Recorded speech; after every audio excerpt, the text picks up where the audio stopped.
Hello friends, good morning. আর এখন বাজে সকাল 7:30। তো এখন থেকে আজকে ভিডিওটা আমি শুরু করে দিয়েছি। আর সকাল সকাল এই যে গাছ থেকে ফুলগুলো সব পেরে নিচ্ছি। আর এদিকে হচ্ছে ঝিরঝির বৃষ্টি, রাতের থেকে বৃষ্টিটা শুরু হয়েছে। আর এই গাছের মধ্যে দেখো মানে পোকা হয়েছে, যেটা মিলিবাগ বলে, সাদা সাদা পোকাগুলো। তো ফুলের গোড়াগুলোর মধ্যেই পোকাগুলো। তো ফুলগুলোকে ভালো করে জল দিয়ে আমি ধুয়ে নিচ্ছি, কেননা এই পোকা শুদ্ধতা আর ঠাকুরকে দিতে ভালো লাগে না। তো জলটা চালিয়ে এই যে দেখো ফুলের পেছন দিকটা ভালো করে আমি ধুয়ে পোকাটা যতটা পারা যায় ফেলে নিচ্ছি। আর এই নলটা আমি শুধু পুজোর কাজে ইউজ করি, পুজোর জল নেওয়া, পুজোর বাসন ধোয়া, এইসব কাজের জন্যই মেনলি এটা ইউজ হয়। তাছাড়া এই নলটা খুব একটা ইউজ হয় না আমাদের। তো এখান থেকেই সব ফুলগুলোকে ভালো করে ধুয়ে নিচ্ছি এক এক করে। আর এদিকে ঠান্ডার ওয়েদারটা দেখো এবার যেন শেষ হয়েও হচ্ছে না। তো আমি ঠান্ডার কাপড় সব ধুয়ে ঢুকিয়ে রেখেছিলাম, আবার ওই বৃষ্টি হওয়াতে ঠান্ডা ঠান্ডা লাগছে। তো সকালবেলা উঠে আবার এই হাউস কোটটা বের করে পরে নিয়েছি। আর এটা একদম হালকা, মানে নর্মাল ওয়েদারেও পরা যায়। তো হালকা হালকা ঠান্ডা, তো এটাই বের করে পরে নিয়েছি। আর এদিকে যে গাছে নীলকণ্ঠ কিছু ফুটেছিল, তো গাছটা একটু খারাপ হয়ে গেছে, খুব একটা ফুল হয় না। তাও কয়েকদিন থেকে দেখছি বেশ ভালোই 5-6টা করে ফুটছে, আর বড় বড় হচ্ছে ফুলগুলো। তো নীল ফুলগুলো উঠিয়ে নিয়েছি এবং লাল ফুল ছিল 4-5টা মতো, ওগুলো উঠিয়ে নিলাম।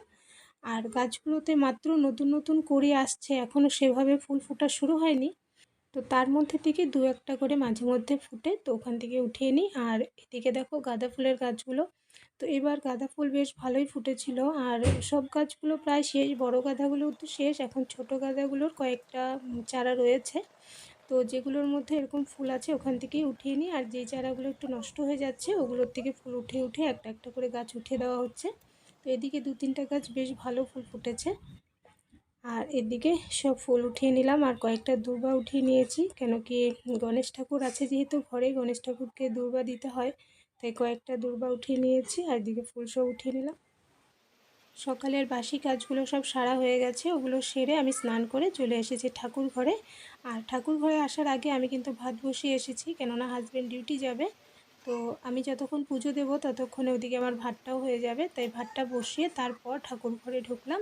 আর পুজোটা সকাল সকাল না দিলে ভালো লাগে না, সকাল সকাল স্নান সেরে পুজোটা দিয়ে নিলে মনে হয় যেন অনেক বড় কাজ হয়েছে, আর মনটাও বেশ ভালো লাগে।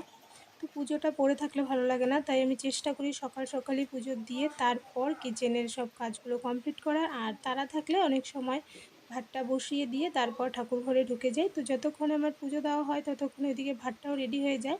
আর তারপর হাজব্যান্ডকে একটা সবজি করে দিলে বা একটা ভাজি ডাল করে দিলে হয়ে যায়। আর ফুল অনেক থাকলে কিন্তু পুজো দিতে অনেক ভালো লাগে।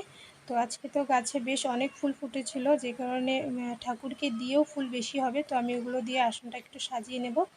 আর এতদিন থেকে গাঁদা ফুলের গাছ এবং জবা ফুলের গাছ এতগুলো থাকার পরেও আমাদের ফুল কিনে পুজো দিতে হয়েছে, কেননা ছোট্ট সোনা আমার সব গাঁদা ফুলের কড়িগুলো ছিঁড়ে ফেলতো, যে কারণে ফুল ফুটতে অনেক দেরি হয়েছে। তো এতগুলো জবা ফুল গাছ থাকলেও কিন্তু সেগুলোর মধ্যে ফুল ছিল না এই ঠান্ডাতে, তাই ফুল কিনে এতদিন থেকে পুজো দেওয়া হয়েছে। আর এখন আবারও জবা ফুলগুলো ফোটা শুরু হয়ে গেছে, তো এখন আর ফুল কেনার কোনো দরকার হবে না, মানে গাছে যা ফুল ফুটবে তা আমরা পুজো দিয়েও আবার গাছে থেকে যায়। আর এদিকে দেখো কথা বলতে বলতে পুজো দেওয়াটা আমার কমপ্লিট হয়ে গেছে, এই শঙ্খটা বাজিয়ে নিলে পুজো দেওয়া কমপ্লিট। আর এদিকে পুজো দিয়ে এসে হাজব্যান্ডকে একটা সবজি করে দিয়েছি, আলু মটর টমেটো দিয়ে একটা তরকারি করে দিলাম। আর ভাত তো আগেই বসিয়েছিলাম, তো ওটা দিয়ে হাজব্যান্ড খেয়ে নিল, আর ওটা দিয়ে টিফিন নিয়ে নিয়েছে। তো ওই যে আজকে সকাল থেকে যেহেতু বৃষ্টি হচ্ছে, তো রেনকোটটা পরে নিয়েছে, দেখো সকাল থেকে ঝিরঝির ঝিরঝির বৃষ্টি পড়েই যাচ্ছে। তো রেনকোট পরে এই যে বের হয়ে গেল হাজব্যান্ড। আর এদিকে এখন আমি গেটটা বন্ধ করে দেব, বাড়িতে যেহেতু কেউ নেই, আমি একা আছি। আর ওদিকে শিম্পি আর ছোটো সোনামা দুজনেই ঘুমাচ্ছে, আর বাড়িতে কেউ নেই, তাই গেটটা বন্ধ করে চলে আসলাম। আর এদিকে এখন চলে এসেছি কিচেনে। তো আজকে সকালবেলা রান্না করেছি, কিন্তু অল্প করে ভাত বানিয়েছিলাম, যেহেতু সকাল থেকে বৃষ্টি হচ্ছিল। তো সকালবেলা উঠেই ভেবেছিলাম যে আজকে খিচুড়ি করব। আর আজকে কিন্তু আমি মুসুরির ডাল আর হচ্ছে সেদ্ধ চাল দিয়ে খিচুড়ি করছি। নর্মালি মুগ ডাল এবং আতপ চাল দিয়ে করি, কিন্তু আজকে মুসুরির ডাল আর সেদ্ধ চাল দিয়ে খিচুড়ি করছি। আর এদিকে করছি টমেটোর চাটনি। তো ঘুম থেকে উঠেই আজকে ওয়েদারটা দেখে প্রথমে ভেবেছিলাম যে খিচুড়ি করব, কিন্তু হাজব্যান্ড একদমই খিচুড়ি খেতে চায় না, তাই হচ্ছে ওকে ভাত আর একটা সবজি করে দিয়েছি। আর এখন এদিকে চাটনি করে নিচ্ছি, আর ওদিকে আমার খিচুড়িটাও মানে চাল ডালটা সেদ্ধ হচ্ছে। তো ওটা সেদ্ধ হয়ে গেলে তারপর সম্বারটা দিয়ে নেব। আর এদিকে সকালবেলা ডিম হাজব্যান্ডই বয়েল করেছিল, তো একটা খেয়ে গেছে। আর এই যে 3টা এখানে শিম্পি, ছোট্ট সোনামা আর আমি 3জনের জন্য 3টা আছে। তো ছোট্ট সোনামাকে তো খুব একটা খাওয়ানো যায় না, তবুও চেষ্টা করি যতখানি খায়। আর এদিকে ডিমটা ছুলে নিলাম, আর এদিকে আমার টমেটোটাও দেখো অল্প লবণ দিয়ে নেড়ে চেড়ে ঢেকে দিয়েছিলাম, অনেকটাই বয়েল হয়ে গেছে। এর মধ্যে একটু হলুদ দিয়ে দিলাম। আর যেহেতু চাটনি বানাচ্ছি হলুদটা কিন্তু একদম সামান্যই আমি দিয়েছি, বেশি হলুদ দিলে চাটনিতে হলুদের একটা গন্ধ করে, ভালো লাগে না। তাই হালকা হলুদ দিয়েছি, দিয়ে ভালো করে নেড়ে চেড়ে দেখো একটু আমি এটাকে ভেজে নিয়েছিলাম। আর তারপর চিনি দিয়েছি, আজকে চিনি দিয়ে আমি চাটনিটা করব। আর টমেটোর চাটনি চিনি দিয়ে করলে কিন্তু কালারটা ভালোই বেশ সুন্দর হয়, আর আমার কাছে বেশ ভালো লাগে। আর এই চাটনিটার মধ্যে আমি একটু তেঁতুল দেব। তো কালকে রাতেই হাজব্যান্ড তেঁতুল নিয়ে এসেছিলো, খোসাসহ তেঁতুলটা এনেছিল। তো কয়েকটা তেঁতুল আমি খোসা ছাড়িয়ে দেখো জলে ভিজিয়ে রেখেছিলাম। আর যেহেতু খোসাসহ তেঁতুলটা ছিল, একদম পরিষ্কার তেঁতুলটা, তো অনেকে বীজটা ফেলে দেয়, শুধু জলটা দেয়, কিন্তু আমি জলটার সঙ্গে বীজগুলোও দিয়ে দিলাম। এগুলোও বেশ আমার কাছে ভালো লাগে খেতে। আর এক্সট্রা করে কিন্তু আর জল দিইনি, ওই জলটাই দিয়েছি। দিয়ে দেখো চাটনিটাকে ভালো করে জাল করে নিয়েছি।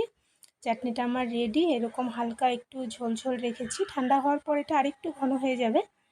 তো বেশ কালারটা সুন্দর এসেছে। চাটনিটাকে এবার আমি বাটিতে ঢেলে নিচ্ছি। আর এদিকে চাটনি হতে হতে ওদিকে কিন্তু আমার খিচুড়ির চাল ডালটাও বয়েল হয়ে গেছে। দেখো চাল ডালটা বয়েল হয়ে গেছে, এর মধ্যে আমি সম্বারটা দিয়ে দিচ্ছি। তো এখানে আমি যেহেতু মসুরির ডাল আর সিদ্ধ চাল দিয়ে খিচুড়িটা করছি, তাই পেঁয়াজ শুকনো লঙ্কা আমি ফোড়নে দিয়েছি। অনেকে এর মধ্যে রসুনও দেয়, কিন্তু রসুনের সেন্টটা আমার এর মধ্যে ভালো লাগে না, তাই আমি শুধু পেঁয়াজ, একটু বেশি করে পেঁয়াজ শুকনো লঙ্কা ভালো করে ভেজে ফোড়নে দিয়ে দিলাম। দিয়ে দেখো নেড়ে চেড়ে নিচ্ছি। আর এদিকে আমার রান্নাবান্না সব কমপ্লিট, রান্না শেষ করে এবার আমি গ্যাসটাকে ভালো করে ধুয়ে মুছে পরিষ্কার করে নিচ্ছি। আর খিচুড়ি বানালে দেখবে ছিটে ছিটে অনেক পড়ে, আর এগুলো সহজে পরিষ্কার হতে চায় না, তাই আমি জল দিয়ে প্রথমে ভালো করে একটু ধুয়ে নিয়েছি, আর এবার ভেজা কাপড় দিয়ে ভালো করে মুছে নিচ্ছি। আর এদিকে এখন বেজে গেছে প্রায় 12:30। তো শিম্পি আর ছোটো সোনামা দুজনেই কিন্তু অনেক আগেই ঘুম থেকে উঠে গেছিলো। তো শিম্পি স্নান দান করে সকালের খাবার খেয়ে এখন একটু টিভি দেখছে। আর ও যেহেতু এক্সাম শেষ, তো ও এখন ফ্রি, ওর পড়াশোনা নেই। তো একদমই ফ্রি, ও শুধুমাত্র অ্যাবাকাসটা করে মাঝে মধ্যে। তো ও এখন বসে টিভি দেখছে। আর ছোট্ট সোনামাকে আজকে স্নান করাইনি, যেহেতু ওয়েদারটা খারাপ, বৃষ্টি হচ্ছে সকাল থেকে। তো ড্রেসটা চেঞ্জ করে হাত মুখ মুছিয়ে দিয়েছি। তো ওকে মুছিয়ে ওকে খাইয়ে দিয়েছি, দিয়ে এখন শিম্পির কাছে দিয়ে আসলাম। শিম্পি টিভি দেখছে আর পুচকুর সঙ্গে খেলছে, আর ততক্ষণে আমি এদিকে গ্যাসটা ভালো করে মুছে নিচ্ছি। আর এদিকে জানালার সামনে যে ফ্যানগুলো আছে, মানে তেলের গ্যাসটা বের হওয়ার জন্য, তো ওগুলোকেও ভালো করে মুছে নিচ্ছি। কেননা ওগুলোকে রেগুলার না মুছলে না তেলগুলো জমে জমে পুরো আঠা হয়ে যায়, আর তখন মুছতে গেলে খুব কষ্ট হয়, সহজে উঠতে চায় না তেলগুলো। তাই রেগুলার আমি গ্যাস মোছার সময় ওই ফ্যানটাকে এবং জানালার সামনের এই যে কাঠগুলোকে আর সাইডের ওয়ালটাকে পুরো ভালো করে মুছে পরিষ্কার করে নিই। আর এখন বাজে বিকাল 5টা। তো আমি চলে এসেছি কিচেনে আবারও।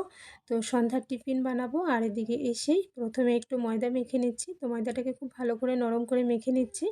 তো মেখে রেখে দেবো, এটা হতে একটু সময় লাগবে, তাই আগের থেকে আমি এটা মেখে রেখে দিলাম, একটুকে রেস্টে রেখে দিতে হবে। তো এখানে এখন বাজে 7:30, আমি আবারও কিচেনে আসলাম। দেখো কতটা ফুলে গিয়েছে। আর ওয়েদারটা যেহেতু ঠান্ডা ঠান্ডা, বৃষ্টি বৃষ্টি, তাই গরম জলের উপরে, মানে গরম জলের বাটির উপরে আমি রেখে দিয়েছিলাম, তাতে করে সুন্দর ফুলে গিয়েছে। তো এবার আমি এটা বানিয়ে নিচ্ছি। আর এটা দেখে হয়তো তোমরা বুঝতে পারছো যে আমি কি বানাচ্ছি। তো এটা হচ্ছে ভেলপুরি। আর ভেলপুরিগুলো এক এক করে বানিয়ে জেগে তেলে ভেজে নিলাম। দেখো সন্ধ্যার টিফিনে এরকম ভেলপুরি কিন্তু বেশ ভালো লাগে। বাইরের থেকে কিনে আমরা খাই, আর ঘরেও যদি মাঝে মধ্যে বানিয়ে নেওয়া যায় বেশ ভালোই লাগে, কিন্তু নিজে হাতে বানিয়ে খাওয়ার মজাটাই আলাদা। তো এদিকে ভেলপুরিগুলো ভেজে নিয়েছি, নিয়ে এদিকে টক দই, টমেটো সস এবং আমের আচার সব কিছু দিয়ে, মানে ঘরে যা যা ছিল আর কি, সেগুলো দিয়ে এটাকে রেডি করে নিচ্ছি। দেখো, আর এর উপর থেকে একটু ভুজিয়া, একটু বাদাম ভাজি এসব দিলে আরও টেস্ট হয়, কিন্তু দুটো জিনিসের মধ্যে একটাও আমার কাছে নেই আপাতত, তাই আর দিলাম না। প্লেনই বানিয়ে নিয়েছি। আর এখানে একটু অন্যরকম করে বানাচ্ছি, মানে দুরকমভাবে বানিয়ে নিচ্ছি। তো এটাকে আমি মিক্সড করিনি, আগেটা যেমন সব কিছু একসঙ্গে মিশিয়ে নিয়েছিলাম, এটাকে উপর থেকে আমি সব কিছু দিয়ে দিচ্ছি। তো যেভাবে ভালো লাগবে, যার যেটা পছন্দ হবে সে সেভাবেই খেয়ে নেবে। কোনো অসুবিধা নেই। তো উপর থেকে দইটা সবার শেষে উপর থেকে দিলাম, দেখতে বেশ ভালো লাগবে। আর তার উপরে টমেটো সসটা দেওয়াতে রেড রেড মানে হোয়াইটের উপরে রেড বেশ ভালো লাগছে দেখতে। দেখো সন্ধ্যাবেলার টিফিন এদিকে আমাদের রেডি হয়ে গেছে, ভেলপুরি দুরকমভাবে। তো এখন আমরা টিফিন করব আর হাজব্যান্ডও চলে এসেছে ওদিকে। তো ভিডিওটাকে আর বেশি বড় করছি না, আজকের জন্য ভিডিওটা আমি এখানেই শেষ করছি। আবার একটা নতুন ভিডিও নিয়ে আবারও দেখা হবে। তাহলে আজকের জন্য বাই বাই।